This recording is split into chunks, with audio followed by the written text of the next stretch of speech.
And I was breaking my fingers trying to do it. And I thought, okay, what is the way to learn this? I think it must be automedication, just doing this all and over again. Which is why in every magic book you buy, the first rule is practice, practice, practice, because you will be surprised what you can achieve if you try something a million times while watching TV, while lying in bed, while reading a book with one hand, and suddenly you got it. Keep it nerdy. Keep it nerdy. Keep it real nerdy. Nerdpreneur, you know I love my work. Life's a game, so I'ma take my turn. Nerds deserve to put their passion first, so let them rap a verse so they can all be heard. I am a small, independent board game designer.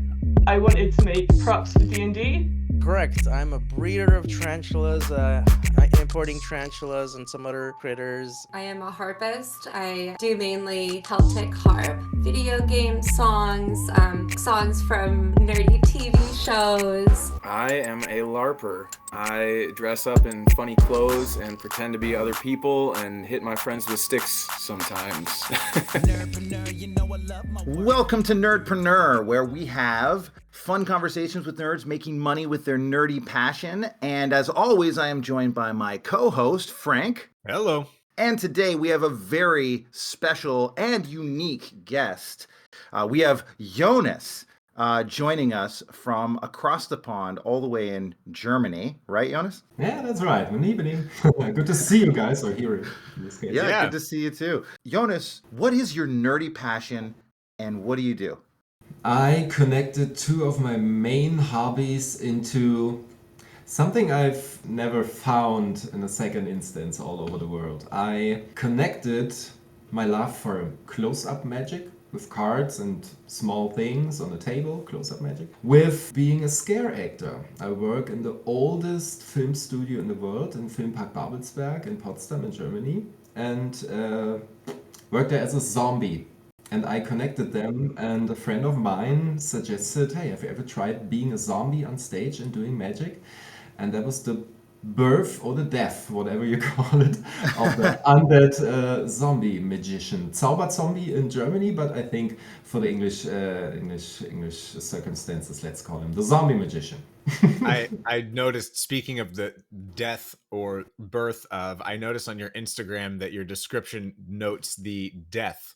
You noticed. Yeah, and I was like, I love that. I love the committing to the character, committing to this person died and the magic began. That's the thought.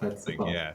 So you're a zombie magician, functionally, right? This exactly. is how you describe what you do to people. You got an image in mind right now, I guess. It sounds awesome to me because instantly when I heard you're a zombie magician, I'm like, we have to interview that person. Yeah. It's just such a unique thing. I've never heard of that before. And you're right, I've never seen it before. And I've seen a lot of magic. I've seen people try and raise people from the dead. I've seen people do all sorts of weird stuff like that. But I've never seen an actual zombie doing card tricks, right?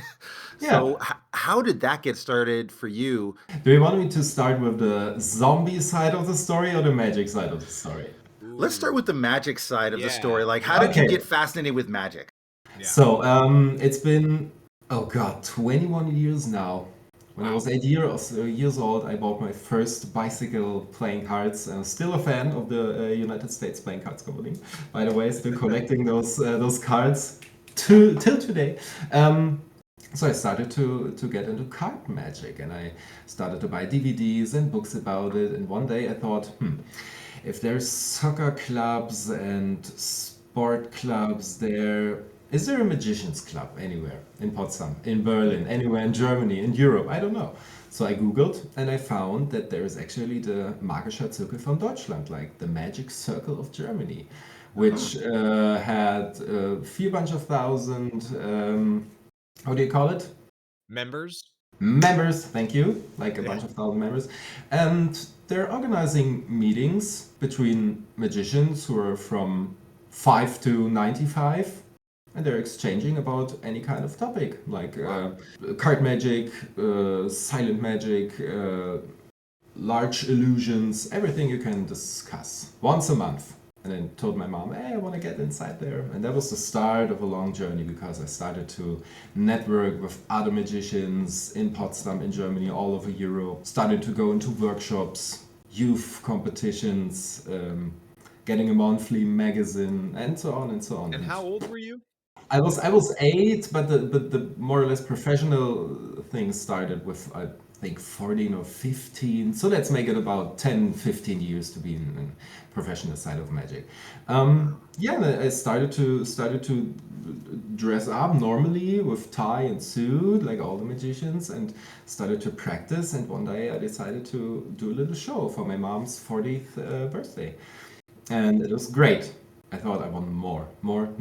So I started reading, started practicing, building up my own show. So till today, I got a few shows in a year whenever there's someone celebrating birthday or weddings, or table hopping is also something. You can not only book a show, but also for 2 hours, so the magician walks around and shows tricks for little groups of people. Right. When there's summing up until today, just gathering a little pocket money with magic.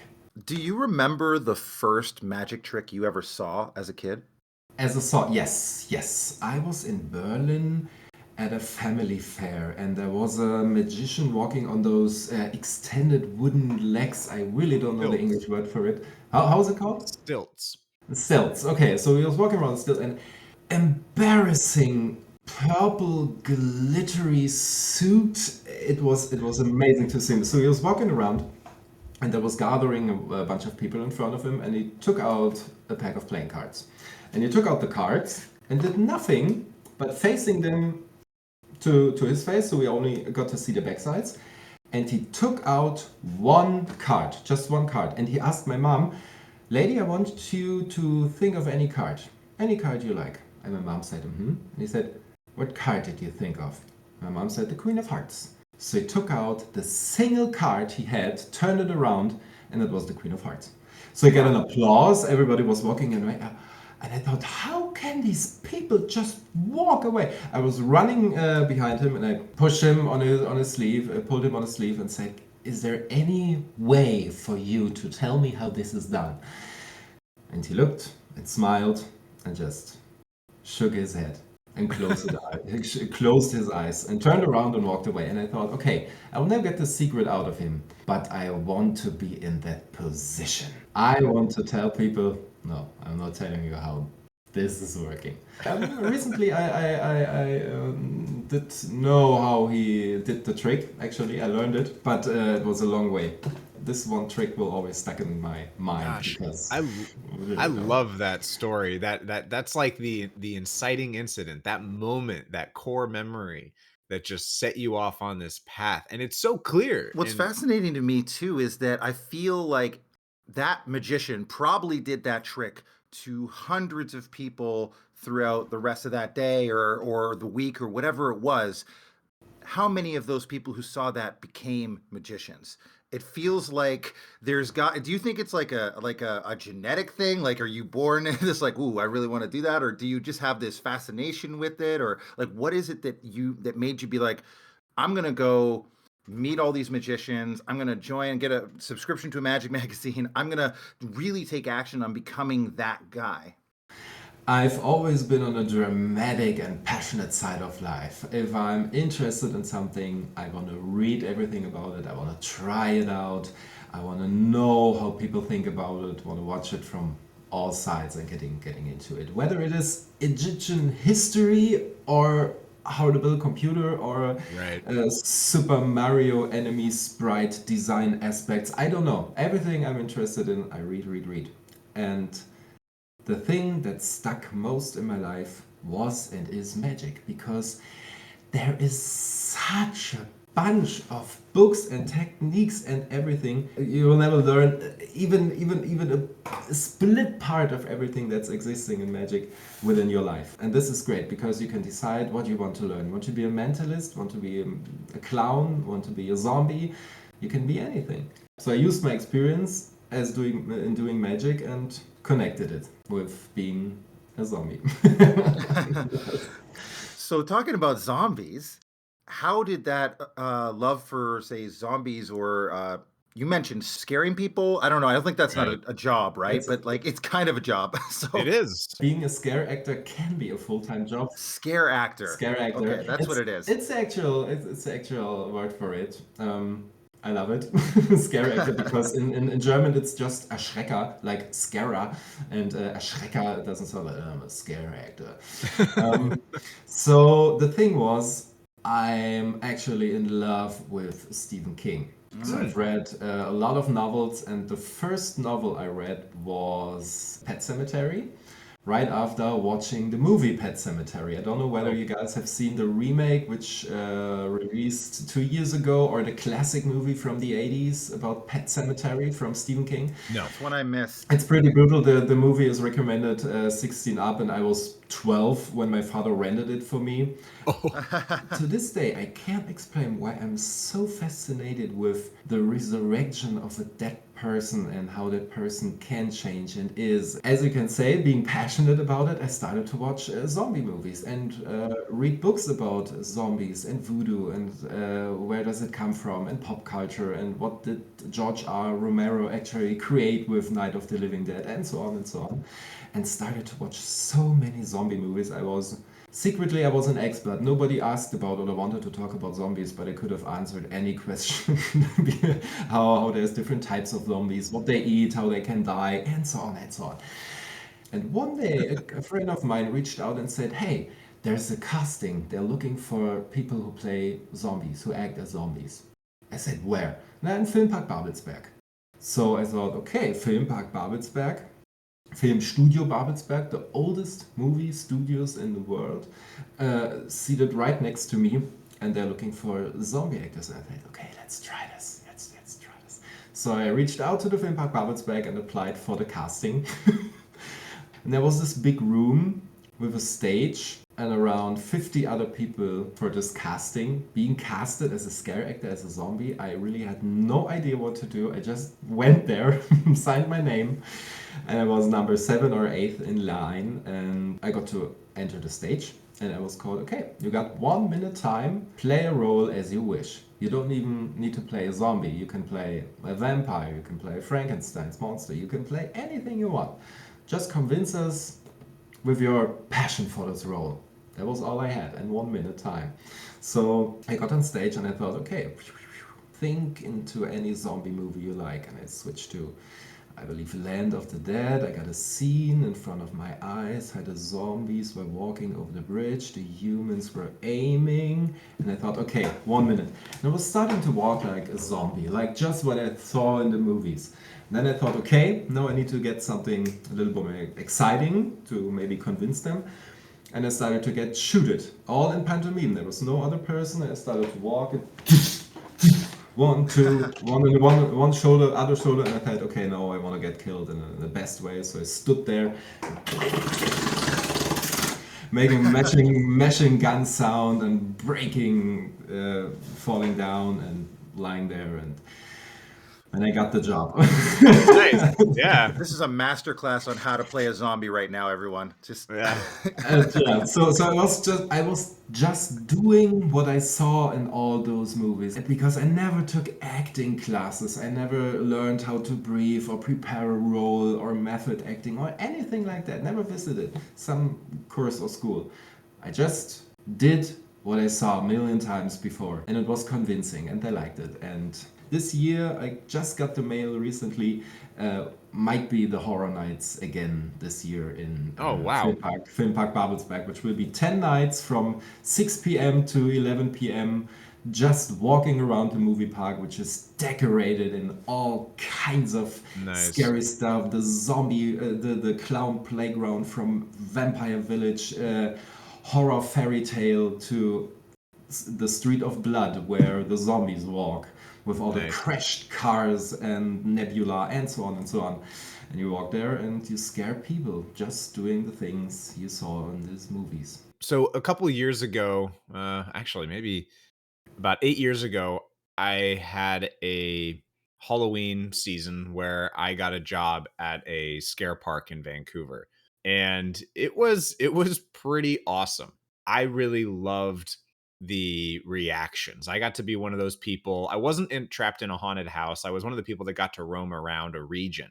You know, like you were saying, there's the different Yeah, you are themes. trapped. Yeah, different theme. And there's people who stand 5 hours on the same spot scaring people. So I had Yes, the great opportunity to walk around and head on whole. exactly. What is it that you love that keeps you coming back? It is the same as the artist who grabs the pencil and switches off his head to paint, or the person who dances or sings. This is my chance to actually to almost literally turn my brain off and being nothing but the zombie. Have you ever experienced those days where you try to get along with things, but there's unfriendly bus drivers to people who are just unfriendly without a need? You Yeah. just get unlucky, and there's this moment where you want to reach out, scream, punch everyone's faces. You would never do that, but there's some kind of cinema in your head and being the zombie gives you at least a little the opportunity to really do those things, like starting to scream and chasing someone over 20 meters with a Yeah. chainsaw or without a chain, like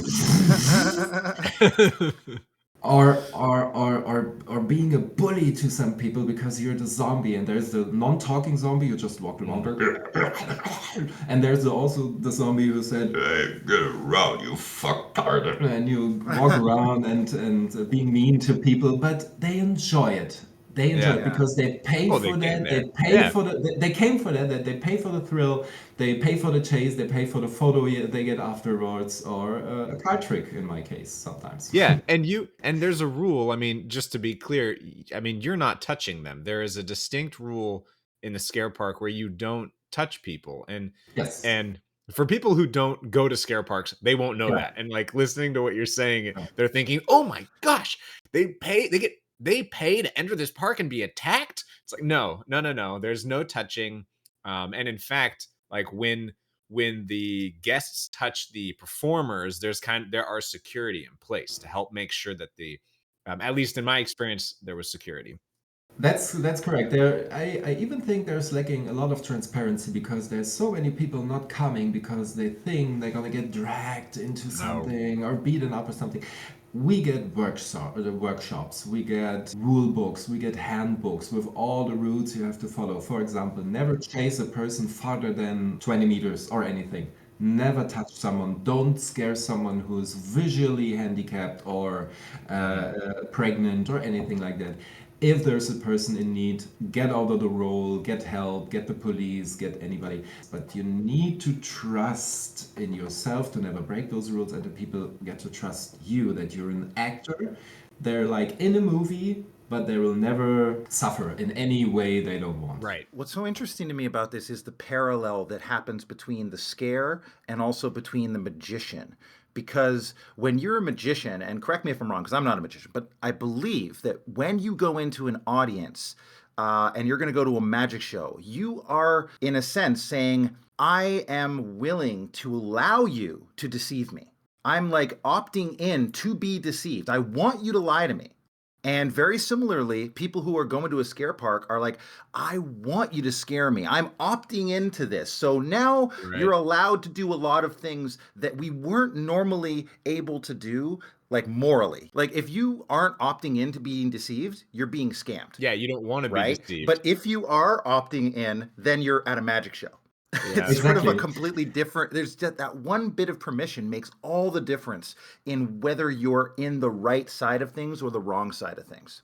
This gets very clear when you experience people who get into the horror nights in movie park, paying the entrance, waiting in line, paying money, and being the most horrible personal human beings you can imagine. Like getting drunk, beating the monsters up, screaming around, touching the girls, everything. And you say, why did you come here? What do you want? So you want to experience the thrill, or you want to get into trouble? Because you can't get trouble because all the monsters are actually people. But yeah, we got walkie-talkies, we got a code word which switches every year. For example, I don't know, Sandman. If you say Sandman and the location, all the monsters gather if there's any kind of trouble. Oh, wow. This is really kind of family. And there's so much more than just scaring people together. There's this applying the makeup beforehand together the whole day, getting tips, looking for costumes, suing them, being a monster family. And that's nothing more and nothing less. There's also a very similar, as a performer, there's a similar audience reaction and the joy that comes from that. Wow, like the faces, like personally having scared people for night after night, it was so fun.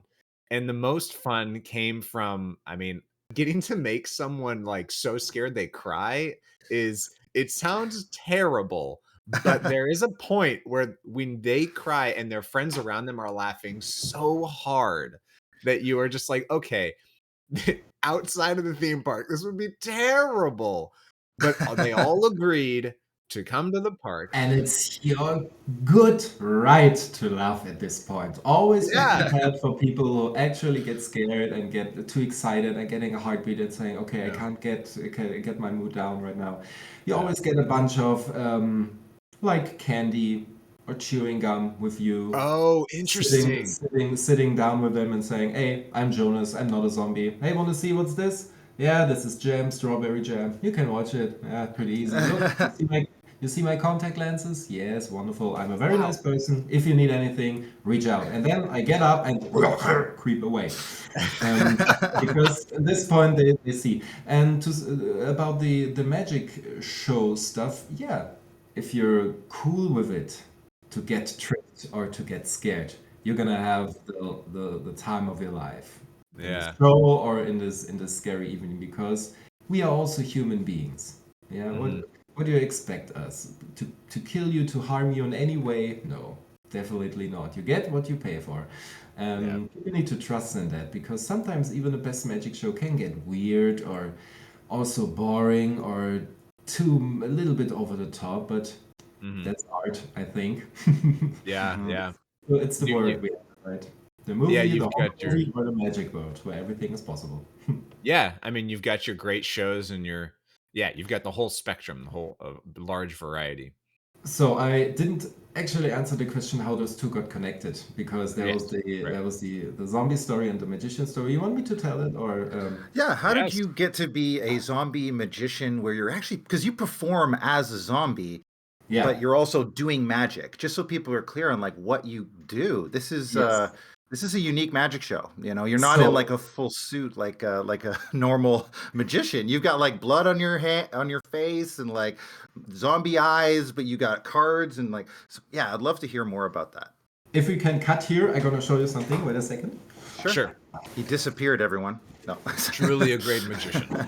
It is a suit. It is gonna be a little bit more authentic. That is my zombie dress with a flower, and this is like metal wire. Oh, barbed wire. Yeah, barbed wire, exactly.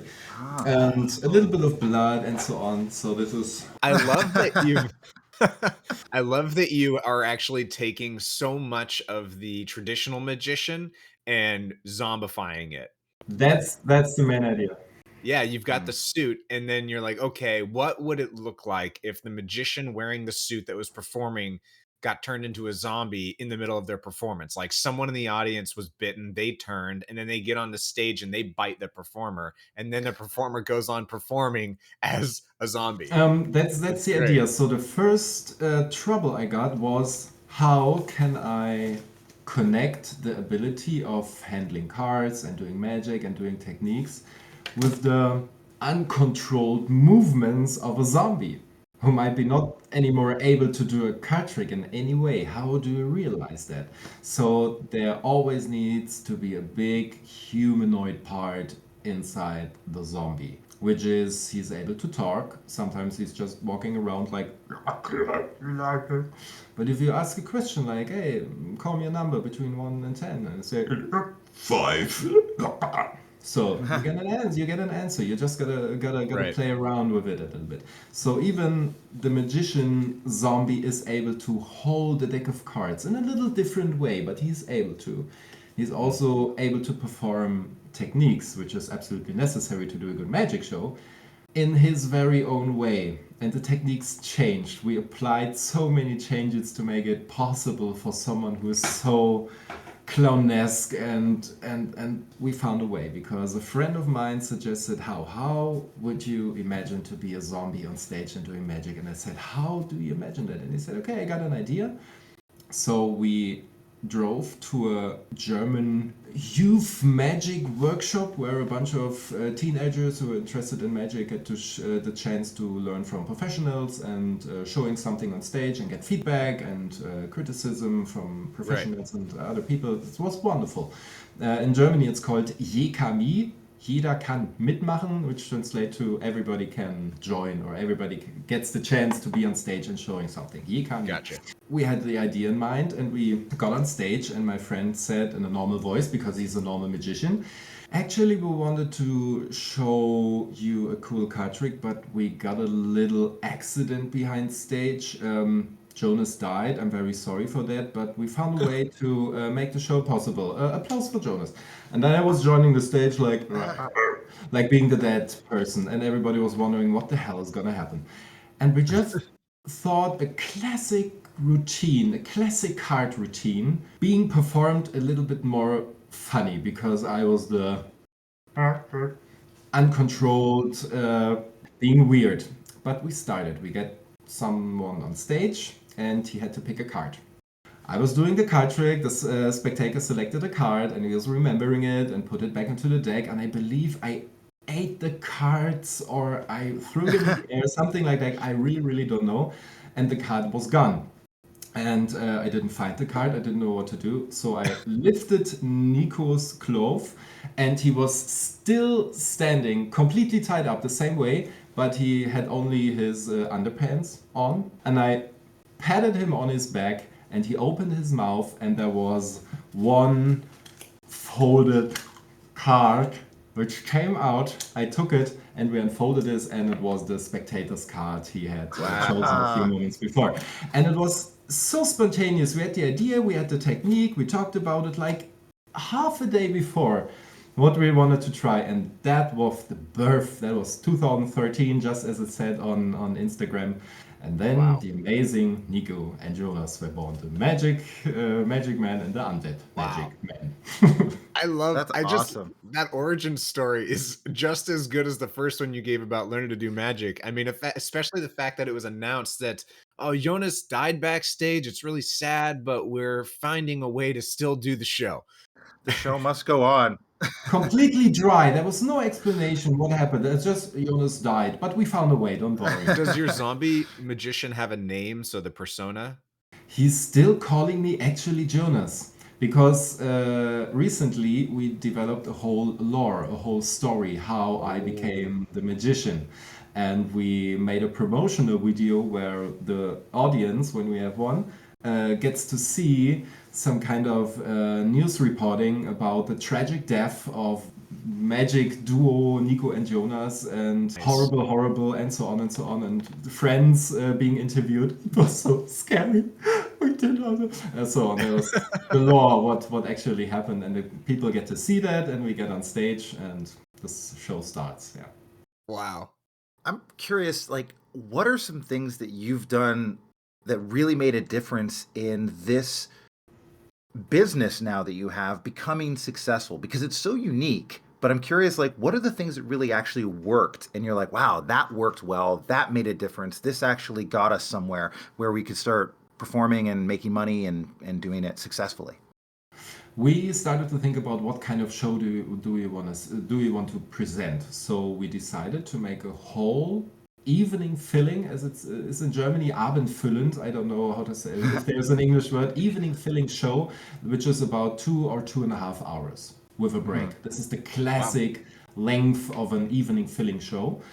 So we thought about, okay, 2.5 hours with break, 2 persons. Okay, what do we have as inventory? So we started to look out what kind of tricks do we actually have.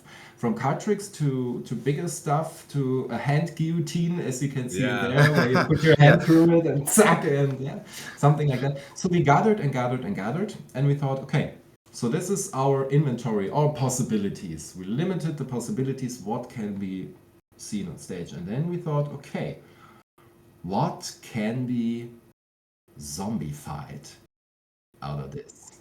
What can be turned in a routine where a zombie or the abilities of a zombie play any kind of role? So we decided to build a whole character around this zombie person who's being able to being electrocuted and electrifying and being a transmitter between two things, to being able to eat everything. We got a deal beforehand that whatever Nico hands me, like a card or whatever he hands me, I have to eat it on stage. Yeah. That's the deal. And he can give me rotten berries or anything, I need to eat it.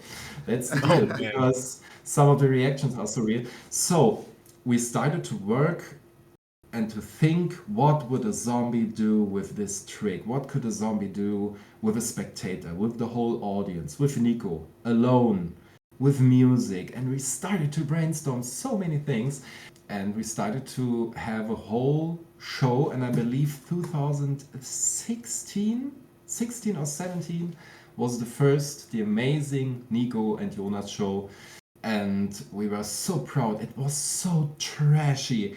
I believe 80 to 90% of the things worked. The other were hilariously destroyed by our excitement. But we had fun, the people had fun, and that was the first of many, many shows we played right now. Wow. Like, do you practice every day? Is this something you have to do as a magician, or would you say you rehearse like a couple times a week, or what's the process in that to become good enough to be a magician? Actually, it's time. It's time and dedication. Because I can show you an example. Sure. This trick here, can you see the 7 of hearts? It's a 7 of hearts, yeah. Yeah, that's the 7 of hearts, and I do this, and it's the 7 of Whoa. spades. So that was a How classic. did that happen? That was a classic color change, which is called snap change. And I saw that on a YouTube video when I was, I believe, 12 or 13 years old. And I found an explanation video for it too. And I was breaking my fingers trying to do it. And I thought, okay, what is the way to learn this? I think it must be automedication, just doing this all and over again. Which is why in every magic book you buy, the first rule is practice, practice, practice, because you will be surprised what you can achieve if you try something a million times while watching TV, while lying in bed, while reading a book with one hand, and suddenly you got it. Wow. And you get up in front of a mirror and show yourself a trick for the first time, and it works. You see it with the eyes of the audience, and you see, how stunning does that look right now? And you do it again and again and again. And you get the confidence of going to someone and say, hey, I want to see what I can? Damn. Just because you took the time to practice it. There's so many people trying to learn magic and buying DVDs and buying finished tricks with a whole explanation. It's way better to buy books or buy a deck of playing cards and just messing around with it a little bit. You learn so much more than just watching YouTube videos and over again. What would be a great magic book for people to start with? Oh, so for German or international people? Both. If you have Yeah, if you have a German specific book for our German audience, however many they are, that'd be great. But for people around the world, so let's see. well, you may have a few books, eh? So this is a small library, one of the smallest around my magician friends. But maybe there's 2 or 3 books I can recommend because solely based on my experience. So what I got to learn recently in my hands from my friend Nico, by the way, greetings, is Mac King and Mark Levy, Tricks with Your Head. Have you ever heard of Mac King? Mac King is the second best magic show in all of Vegas, according to Penn and Tellers. And I actually really like Mac King. He's hilarious. He's a great comedy magician. If you haven't seen him, go check him out on YouTube and Fool Us and all that stuff. So yes, Chris has heard of Matt King. Frank has not, because Frank was not. Frank was more on the actor and scare side, less than on the magic side. Yeah, that is fine, but we can all agree that Mac King is a brilliant person. And Tricks with Your Head is nothing else than a book where he does tricks with his head. There's no other requisite or prop you need than your head. And Oh, just like the penetrating thing here is one good where example. you put your finger through your cheek. Yeah. To your Yeah. cheek and so on and so on. There's so many things you laugh your butts off when you read it alone. So that is one thing. The other I wanted to recommend is actually called Magic for Dummies. wow. Zauber Zombie. So you guys actually know the For Dummies book Yes. series, yeah. I think, right? Oh yeah. And It's big over Magic- here in America. That is the first issue. I think there are some others already released, but the first issue of Magic for Dummies is one of the books I would take to a deserted island for 2 years if I had to choose, because this is something you carry around wherever you go when you start to find out what kind of treasures this contains. This is brilliant. This is just brilliant. And the third and last I might suggest for Germans especially, because this is the standard work for everyone who wants to get into magic. So recommendation for everyone.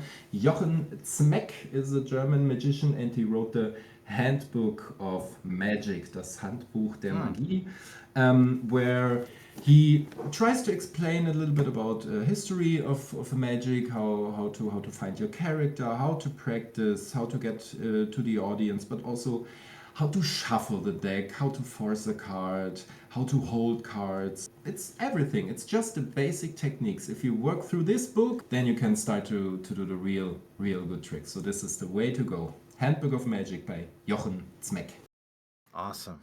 You said that, you have to practice as a magician something sometimes a million times, or like tons and tons and tons of times in order to master a technique. And I think that that's where I have heard this, maybe you can confirm, that being an effective magician is just being willing to do what other people would never consider doing. Like practicing something so many times that no one would believe you would have done it that many times to become good at it, so you can learn a technique that no one would ever usually have thought of. Is that true? That is true. There's two things coming to my mind. First is, if you book a magician for, let's say, a show for your birthday party or something like that, or something bigger, and you pay another 600 or 700 euros for this show because it's a professional magician, he has a lot of experience, he does very, very, very good tricks, the audience loves it, and you still wonder, why is it so expensive? Because there's magicians out there doing shows for 200 euro, 300 euros. But you always need to remember that you're not paying for the experience this evening, you're paying the magician all the time he invested to be able to do this trick. You're paying him for all the cards he destroyed while trying to do so, for all the stuff, for all the experience. And the more experience a magician has, and the more he can handle different situations when a trick goes wrong and when the audience is difficult, and so on, then it gets more expensive because you pay for the experience and the certainty that you get a good professional magic show, and that's what people forget. And the other thing is that whenever you ask a person who does sports or who likes to sing or something like that, you also ask, why do you go to training 3 or 4 times a week? Isn't this exhausting? And you'd say, no, this is something I need right after work. This is something that gives me something, powering off, gaining a little muscles, feeling good about myself. And I said, yeah, and you're doing this for years now, every week. Why? Why? Because I love it. And then I said, yeah, that's the same reason why I'm practicing how to hold a card or how to change a card for weeks and months and years, because I love it, because in this moment I am myself, I'm learning something, I'm doing something for myself, even if I'm never showing this anybody. This is for me. That's the reason why so many people wonder, wow, all that practicing, I can never do that. You do. When you have at least one thing you like, then you do this. Isn't that the nerd brain too? Like that's what I think unifies so much of what I guess nerdpreneur is about, is that the definition of a nerd, and I'm curious on your definition of a nerd, but I feel like it's someone who just gets obsessed about one or narrow focus and just gets deep on it, like goes really far into something and practices and gets better. And that nerd brain can really be utilized in a powerful way to get someone results, to get someone where they want to go, turning their passion into, say, a business, or becoming so good at something that you can actually charge people to experience it. Of course, being able to charge people for it is actually a huge benefit because it pays the rent, it pays for a full fridge. But on the other hand, I cannot imagine a single show I have done, whether it's being the Horror Nights, some kind of acting stuff, or any magic trick or show I've ever played.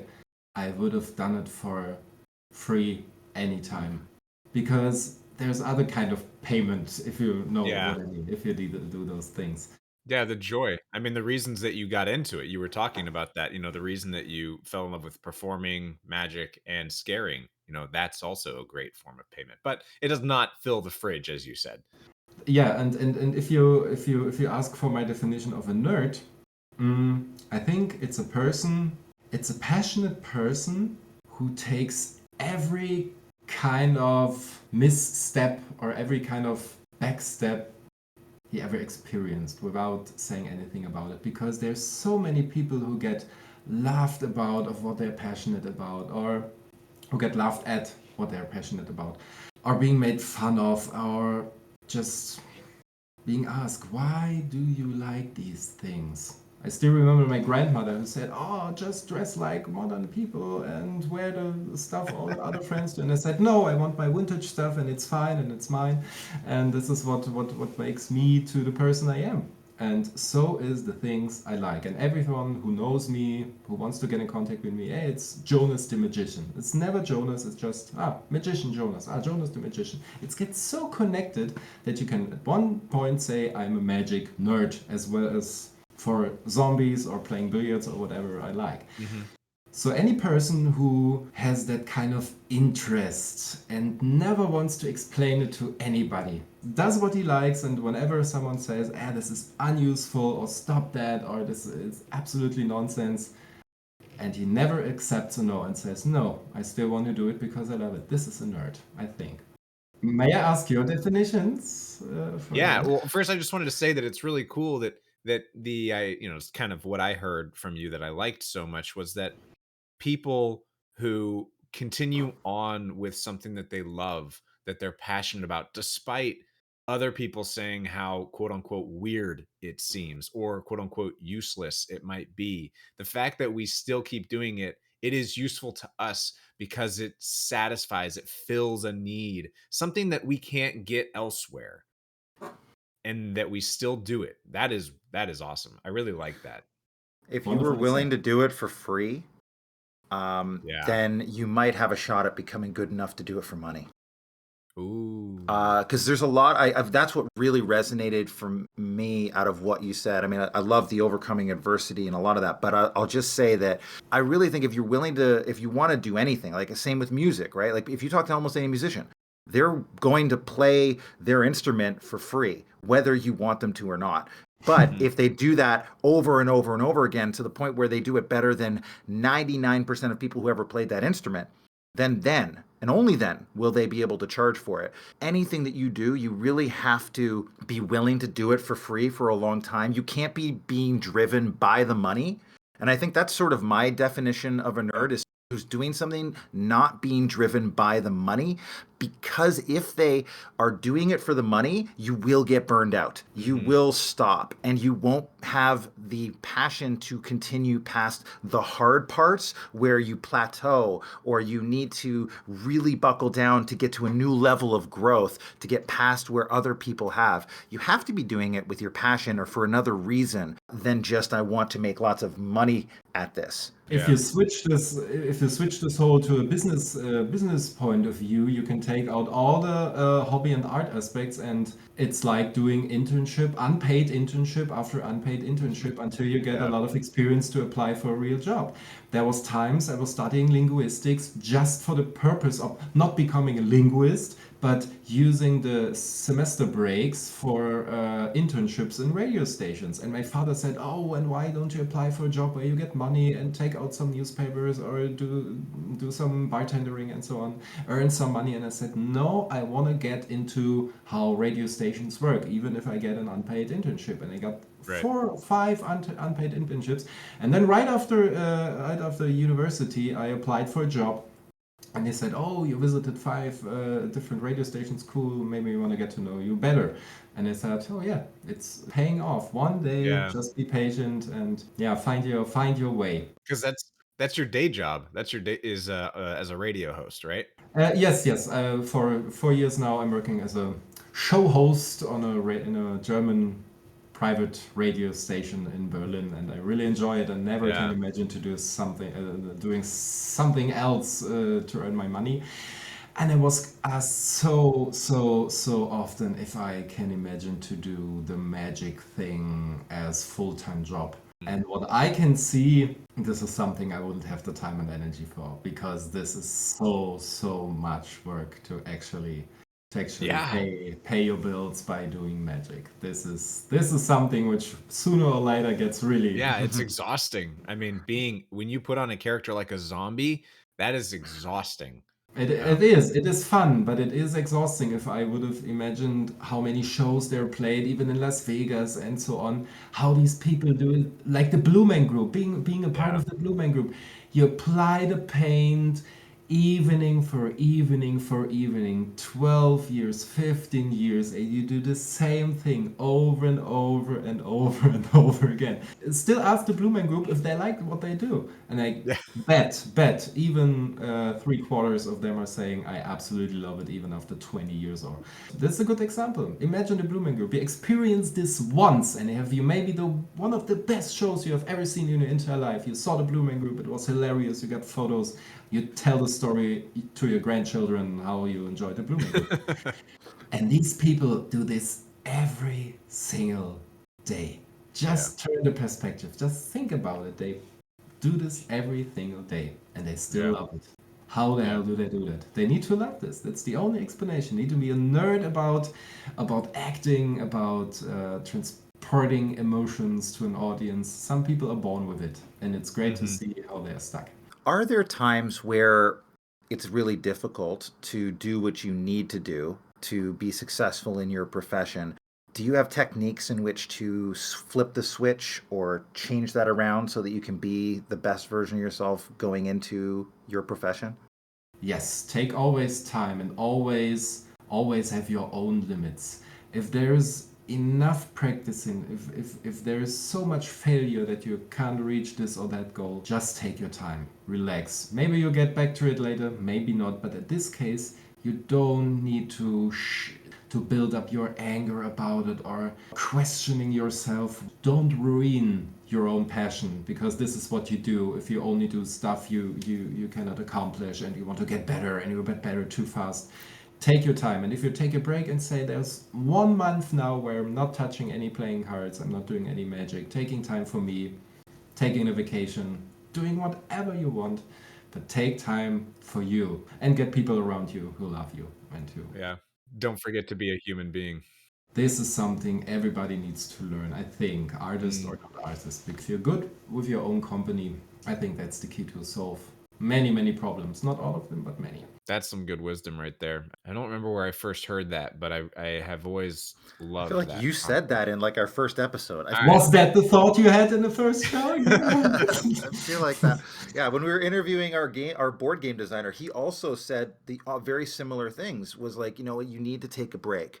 Especially with millennials, you don't have to always be productive. Like, give ourselves a little bit of self-love, and care, so that you can be strong enough or be healthy enough and energetic enough to go out and do the thing you want to do at the 100% level. And without that intention, you can easily burn out and not get anywhere. Yeah, and that's the same as any doctor would suggest you listen to your body.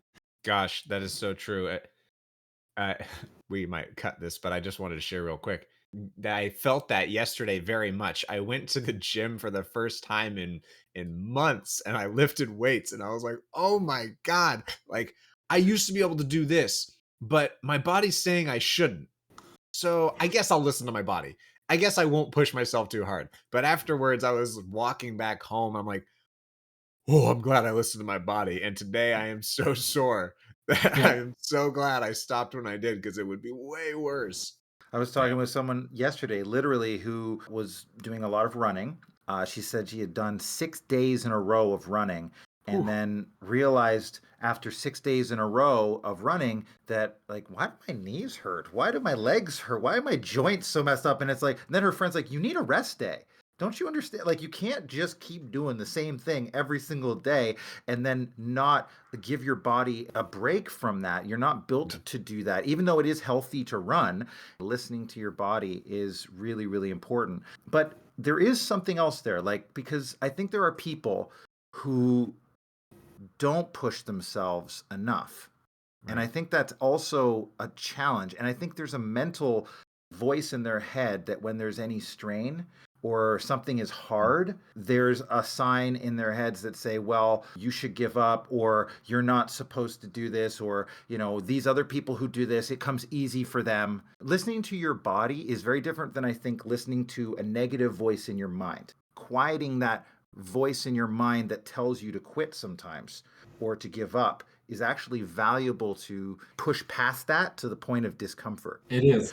How do you know when to listen to your body versus listen to your head? Yes, I have an advice. Always remember I don't know if you guys know that, the spontaneous party syndrome. Have you ever heard about it? No. No, that sounds. It's the thing that the best parties you visited in your life ever were those where you decided spontaneously to go there. And the thing is, if you're trying to achieve something and your mind is telling you now you need to get a little farther right now, okay? You need to push yourself a little bit. Always remember, when have there been times where this paid off? Why don't you just concentrate right now much more on this, because you know it's rewarding. Look forward to reward which comes out of this right now. And then push yourself a little further. Get practice and get comfortable and concentrate. And keep in mind why you do this. Why you're taking your precious time right now to practice this. What is the outcome of this? Keep that in focus and remember the times it actually paid off. That is my advice. As far as good lessons, what about the lessons from, more so advice, the advice that you've gotten from others that ended up being bad? It was always you need to be successful in life. You need to start a family. You need to buy a house. You need to settle down. You need to study. If you want to be successful, study engineering. Go to army here and there. Just follow your freaking heart. Is all I can say about this. Because whenever you try to achieve something, someone advises you because it made them successful. If I get really, let's say in 20 years, hypothetically, the undead magician is known all over the world, playing in Las Vegas, everyone, and I will be asked, hey, how did you achieve that? And what would you give advice to others? And I said, yeah, just follow your dreams, and magic is the best way to earn money. It would be horrible, because in this case, I would, on the one hand, don't know how I got here, with always following my passion. Right. Is there anything that you do daily that really makes a difference in your success? Yes, I'm talking to myself and I let my inner child break out. Like laughing uncontrollably, telling jokes, singing, citing the comedians I like with the jokes, playing movie lines just by myself. Just get the inspiration, just the weird thing about being passionate or something. Keep that alive. Do the things others would say, this guy's crazy. This is mental. Why does he do that? This is something you need to do for yourself every day. Be silly. Feel like a dog on duty, a police dog who is finally, after a long day of hard work, allowed to play in a field and fetch the stick, and that's what you need. And they said that's where the creative juices really live, is in that play, right? In that letting go. It's very hard to be rigidly creative, right? Like, I think even they've studied this, like it's a different way brainwave that's going on in your head when you get into a creative state. Never forget to pat yourself on the back and say there is days where there's no creativity flowing, where you also don't want to be creative in any way. You want to consume, you want to watch a series, you want to be on the other end, on the receiving part of art and creativity, and always tell yourself there will be better days. just be silly. I did want to ask, what are you especially nerdy about outside of your main profession? Okay, so I have a huge thing for antiques and old-fashioned clothing and how's it called? Furniture. Well, I can see just even in your background, you have a lot of unique, cool stuff. Like I feel like I'm talking to a magician just watching your background. You have this wonderful globe in the background. You've got an axe. You have a guillotine. You have this little like And house there's in the back. Like, always cards flying around from What? here. It's now the thing is, yes, this is something I always love to have my room represent my personality. So you will always see nerd stuff from Harley Quinn posters to cosplay swords hanging there, props, my Lego, my antiques, my globe, which is a bar that can be opened, and yes, and the two last things which are actually mentionable is billiards. I'm playing in a billiard club for 15 years now in a league. wow. So that's actually one passion I do also for getting my head off and doing a little bit of pool billiards. And pin-up art culture. I may do a reference to your other guest, Jade, you had. Who's JJ, also yeah. drawing JJ Art Creation, right? And she's drawing pin-ups for me, and I started to get into the fascination of how pin-up, bombshell, burlesque art, every kind of feminism aspect which goes with it. Reading books about it by Dieter von Teese and so on. Also having just mentioning and showing you guys. One pin-up on an anchor sitting here. Whoa, that's a nice tattoo. And Dieter von Teese on the other side. Wow, that's awesome. And I got first row tickets for her Glamonatrix tour where she will be in Berlin in April or May this year, I think. Wow, that's so cool. I'm just looking at time here, and time has flown. So if you guys are all right with it, let's transition to the next section. All right, let's do these random rolls and so I'll just give you a quick overview of what these are going to be like. So we've got random rolls. Like I said, you will roll a D100. Do you have an app? Okay, I got a D100 and I got the roll again option. Great. So we'll roll it. You'll roll it 3 times, and that will match up with a different question on our sheet here. These are typically less serious questions. Okay, wonderful. First one is 6. Okay. If you had to be turned into a food, what would it be? I would be a Toblerone chocolate bar because I could make a lot of people happy. In the way that they break off into pieces? Exactly. Yeah. And they're so delicious. They are so delicious. You can't go wrong with Toblerones. All right, go ahead and roll another one, please. 61. Do you play D&D? I had once. So maybe that answers the question. How much D&D is too much D&D? How much D&D is too much D&D? Yeah. If your mom tells you to stop. Perfect. All right, roll one more and let's see what the next one is. 73. I know that you're a big fan of Legos. So yes. What is a set of Legos that you are waiting for Legos to come out with? The Addams Family Mansion. No hesitation. Ooh. Exclamation mark. Nice. Yeah. That sounds so right up your alley. I don't know how we got that one. But you want to know why? Because there's the site www.legoideas.com where people can suggest own Lego ideas. And if it got enough support, I think 10,000 is the limit, then it gets into the official Lego review whether it can be an official set or not. And there have been 2 exclamation mark attempts to make the Addams Family happen. And in this case, I only can say if any one of the listeners stumbles upon the superb possibility of a Lego Addams Family Mansion to be realized, please just support, because there have been so many attempts, but it didn't work once. I'll have to go look and just upvote that. But that is great. I like that. Great question, Frank. I really like the Lego tie-in. We should have more Lego questions. We should. We should have more. Okay, so that wraps up the random rolls section, and we'll go to the next section, which is, we call it kind of a rapid fire. Now, these are quick and kind of silly questions. So they will be short questions, and you can provide short answers, and we might go in more depth. What superpower would you want? Invisibility. As a magician, it feels It appropriate, does seem. doesn't it? Like, And guess how good you can scare people, just saying. oh, I bet, right? This is on both sides. No, of course. Totally. All right. What about your? Now you shared a couple books with us on magic, but what would be your favorite non-fiction book? I would have loved to say Robinson Crusoe because this is my favorite all-time book. And the idea that this just really happened to someone is so good that I go with Robinson Crusoe. Okay. Robinson Crusoe. Awesome.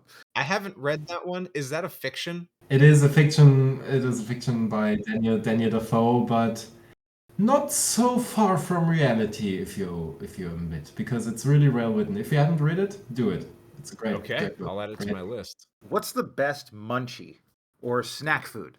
Cornflakes. There's nothing better than any kind of cereal and cornflakes. Nothing tops that. Frosted or original? If I feel like frosted, I'm even adding more sugar if I want to. If I go for the natural way and throwing some strawberries in it, then fine too. But I think whenever I feel the need to eat something, nothing beats the number of times I decided to go for a bowl of cereal. Yeah, the texture on good crunchy cereal is pretty satisfying.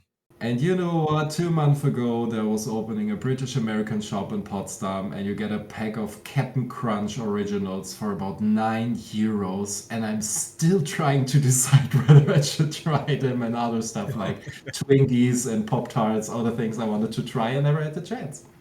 And you can do a lot with cornflakes. Like if you can actually do cornflakes, marshmallows coated in cornflakes that are like baked. It's delicious. I don't know. I had a girlfriend whose aunt used to make them back when I was in my early 20s, and I love them. Damn. Okay, gotta add that to my list because I love baking. Yeah. Do you go out to karaoke? And if so, what is your go-to karaoke song? You really want me to answer that? Heck yeah. If you have one, yeah. Because I got high from Afro Man, because this song is stuck with a lot of memories and I still got it. It's a crowd pleaser. It's a crowd pleaser. I think we have to ask this one. If the zombie apocalypse happens, what's going to be your weapon of choice? Oh, I would say because when I was kid, I loved to fence and I even was in a fencing club. I would go some good sword weapon stuff kind of thing because I think I would enjoy that pretty much. So let's say a Spanish saber. Nice. What are your 3 favorite pizza toppings? Parmesan, Serrano ham, rucola salad. I am so glad we asked a European this question because I am so glad we branched away from the pepperoni, mushrooms, pineapple, ham, bacon. Like those are all good. Don't get me wrong, but I haven't been to Europe in a while, and I love the European approach to pizza, specifically Italians. But I just love that they all kind of share that. And I tell you, there isn't a single pizza delivery service in Potsdam, from Domino's to Cola Pizza to Smiley's Pizza, Hello Pizza, everything. And everyone offers this combination between Parmesan cheese, Serrano ham, and rucola salad. And it's all got different names, but you get it everywhere. And it's the best. How many cats is too many cats? There is never too many cats. Whoa. All right, we needed that answer. All right, good. We have asked that to everybody so far. We have had the widest range of answers out of all the questions. It's hilarious. We've had people say 2, and then we've had people go 15. You now hold the record. There is never too many cats. That's awesome. Wow. I love cats. There's nothing more to add. I really, really love cats. So we were just talking about cereal and cornflakes, but now I got to know, would you say that a cereal is a soup? No, because even the chewable parts of a soup are never as hard as cereal, which makes them exclusively distinctive. I like that answer, but I also really got to say there's, what is it, tostada soup? that has chips in it. I feel like that's a garnish, though. It is a garnish in this case. Do you know any soup where the basic ingredient is crunchy? You're so From right. Like the appeal of a cereal is the crunch. Like because like Yeah. if you get soupy cereal, you're not happy. which is a question. If you let stand that for 2 hours, will it become a soup? And you can talk about temperature or something like that. But maybe there we it's a go. soup then. This is good. I was playing devil's advocate, but I really wanted there to be a difference, and now I'm really glad that you came up with that definition, because that puts some sense of order in my life. So probably my last question here, because I have to ask this to just about everybody: Star Trek or Star Wars? Back to the Future. Wow. Okay. Okay. Back to the Future is amazing. I've never seen in my entire 29 years on this planet a single movie from Star Wars, a single episode from Star Trek, not even Stargate or anything related. And I don't really know with what kind of emotion I need to transport that question, but I think it's just the way it is. I never get any passion or interest in these things, but I love time, I love theory of time, I love reading everything about time and time travel. So Back to the Future all the way. Wow, kind of in shock right now that you've never seen any episode or And you movies. don't know how many people have said to me that they're in absolute shock. I can imagine. It is maybe one day, and I promised it myself, because there's a list. I also got a bucket list with books to read, with movies to watch, and there will also be one day a binge watching of the whole Star Wars series. Yeah. I will say, if you like time, Star Trek is going to be way more up your alley than Star Wars. That's my only plug for Star Trek. I love zombies, and I've never seen a single episode of The Walking Dead because I was not interested in it from the very start.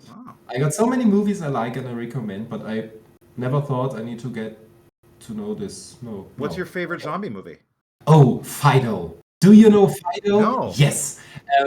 How's the actress called, which plays Trinity in the? Oh, God, I know who that is. Carrie Ann Moss. Carrie Ann Moss. It's a zombie movie which plays in the 50s with Carrie Ann Moss as a mother of a child, and the world they live in suffered from a zombie apocalypse, and all the towns in the 50s are surrounded by gates, and there's the wild zone outside where the zombies roam, and those people try to spend a normal life. And a mad scientist developed a collar which makes the zombies tameable and slaves for the households and friendly. And the whole plot is just a bunch of people living in the 50s with zombie pets until some kind of disaster needs to break out, of course, just for the plot. But Fido is one of the treasures nobody knows whenever I suggest it. Maybe open it up and Yeah, no, I just found it, and it like- does look great. it is Looks like hilarious. I Love Lucy with zombies. That sounds awesome. And you gotta see Carrie Ann Moss in a petticoat, and if you got a crush on her, you're definitely satisfied. She's awesome. Jonas, this has been so awesome. Where can people find you, support you, potentially hire you for zombie magic shows, or to just scare them? Okay, before I list up every single possibility, I might just suggest a pretty simple solution. Just go to Instagram, to Facebook, or to Google, or a search engine of your choice, and just look for Zauber Zombie. Maybe you guys can write that down into the comments, into the info section or whatever. But with Zauber Zombie, also Zauber Zombie, the German name for it, you gotta find it to left and right in the center. And that's spelled Zauber, and then the word zombie. Genau, Zauber is the German word for magic, Zaubern, Zauber. And Got it. the Zauber Zombie is the magic zombie, something like that, yes. Nice. Yeah, and you and your buddy Nico, you do these shows together. That's so we're cool. we're still doing the shows together. We got a little break right now because of Corona, but we're still planning to play the show traditionally on the Halloween day, on the 31st of October, always in the same theater in Germany. But all the infos are gonna land on our Instagram and Facebook pages, and people can reach out, can ask questions, and also suggest us when they got the possibility to have a show to play for us, to be part of it, to travel around, to present ourselves. Reach out, we will be happy about it. Do you do shows in English or is it only in German? We have never done it, but from my personal point of view right now, I can imagine it very well. And I think Nico's English is solid as well. So just go for it. We make everything possible. Perfect. Even if he plays silent just with music, will be hilarious too. That'd be awesome. Anything else? Well, on the first hand, I want to thank you for the chance.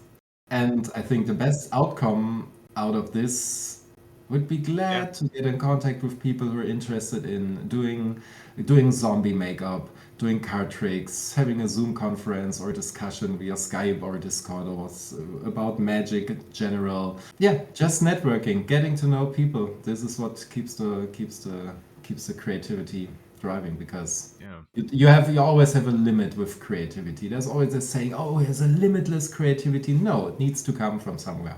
It's other people. I just wanted to say your Instagram is a great place where where you have put up some pictures of other creative minds that you've worked with. And those pictures look great, by the way.